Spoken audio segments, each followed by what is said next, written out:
Hey, welcome to Mitchie's Motivational Monday. No, it's not Monday. It's actually Thursday, but yet it's still a day that ends in Y.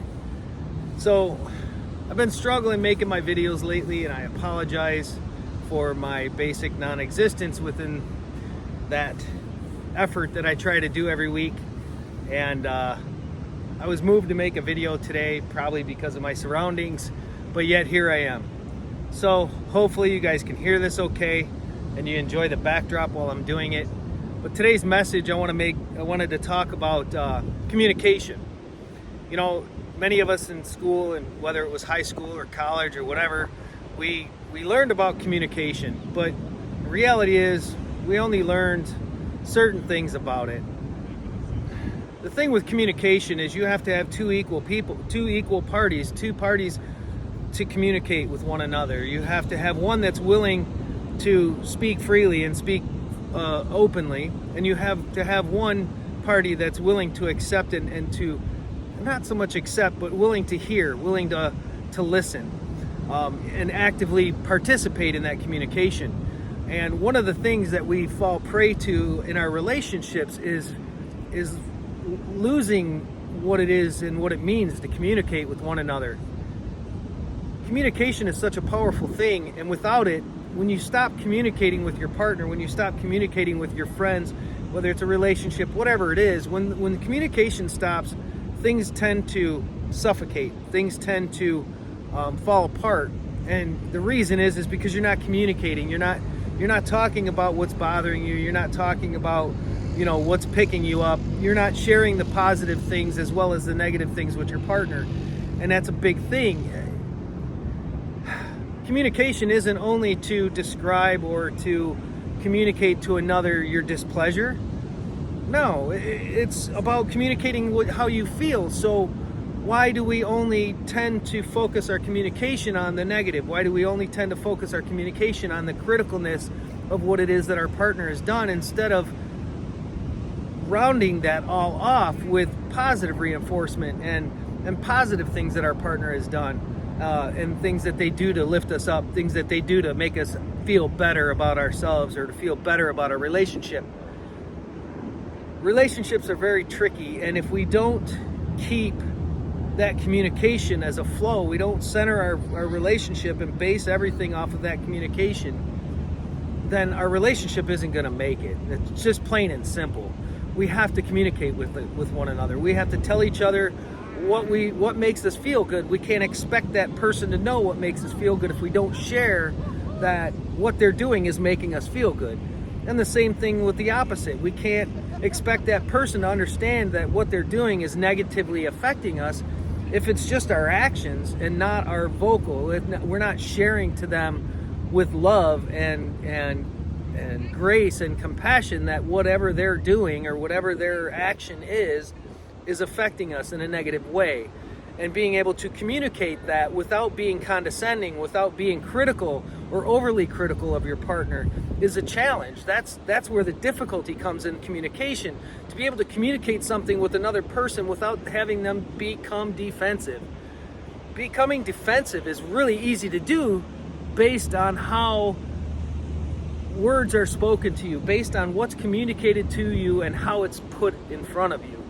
You can say 4 different things to an individual and they'll receive it 4 different ways based on how it is that you communicate what it is that you're saying. So instead of speaking in a tone that's condescending or speaking in a tone that's critical, maybe you should speak in a tone that's loving and saying, hey, maybe you could try, maybe this could be different, or maybe that could be different. I understand that I'm not perfect and that I'm going to make mistakes and that I'm going to not always do what it is that you think is the right thing. But at the time in my mind, I'm doing what I feel is right. So when I hear something and it's constructive criticism about what it is that I'm doing, I'm more apt to want to change what it is that I'm doing so that I can better myself and better our friendship, better our relationship, whatever it is. But if I'm put on the defensive right out of the gate by how we're told or by how we hear what it is that they're saying, because of their tone or because of the nature of which they're saying it, puts us on a defensive, and then all of a sudden our switches all click and we're like, no, we become defensive, we become aggressive towards that apparent aggression towards us. So keeping these things in mind, it's all about practice. I'm 54 years old almost, and it's taken me many, many years to get to a point in my life where I can't be afraid of your feelings. I can't be afraid of what it is that affects me and sharing it with you. I have to be confident that when I share it with you, how something affects me, that it's done with love, and it's done with a demeanor and with a tone that reinforces the fact that I love you and reinforces the fact that I appreciate what it is that you do. But yet we all still have room for improvement. There's always something we could do better in life. There's always an action that we do that we could do better. And sometimes having somebody else's perspective helps us change that action so that it is better for everybody involved.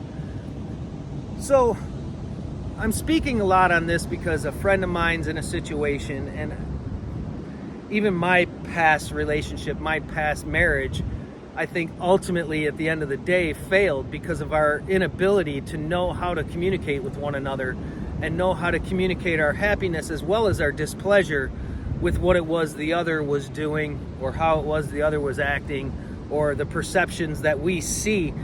A lot of times somebody could do something, and I say this because it's true, a lot of times somebody can do something, and based on our mindset and based on our feelings at that time determines how we receive what it is that they've done. You can receive something that's positive, but you can still receive it negatively if your mindset is defensive, if your mindset is automatically defensive. So therein lies another problem. A lot of our actions are not actions of what we desire, but they're actions of reactions. They're not actions, they're reactions. You're reacting to somebody's tone. You're reacting to somebody's nature in which they deliver their displeasure with something. Or the opposite, you're reacting to somebody's love. If somebody's being positive and lifting you up, you react a certain way because your endorphins and your mind is at ease and you can accept that. But when it's critical of what it is that we're doing, it's harder for the mind to accept. So, a couple of things, right? The person that's doing the speaking, the person that's communicating their displeasure, needs to do so in a different way than they're used to. They need to do so in a way that's loving and uplifting and corrective, and not so much critical, not so much condescending. And the person that's hearing it needs to hear it with an open heart that says, they're telling me this out of love, not out of anything else.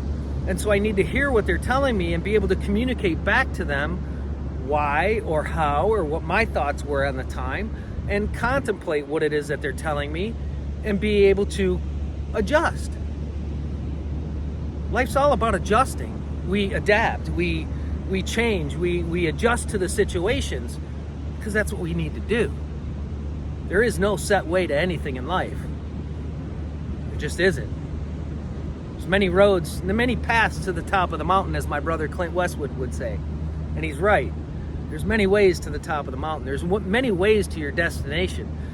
The question is, how do you choose to get there? So that's my message, guys, and I'm going to try and get a couple more out this week. I'm going to try and get a couple out.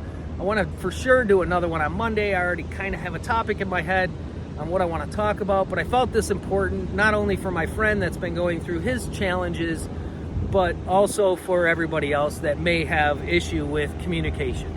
So I hope you can hear me again all right. This is a beautiful day, nice surf. I'm here in Oceanside, California, and loving life that's been blessed to me. So I love you all. I hope you have a fabulous day. I hope you have a great weekend, which is right around the corner. And hopefully talk to you again on Monday. Have a great day, guys.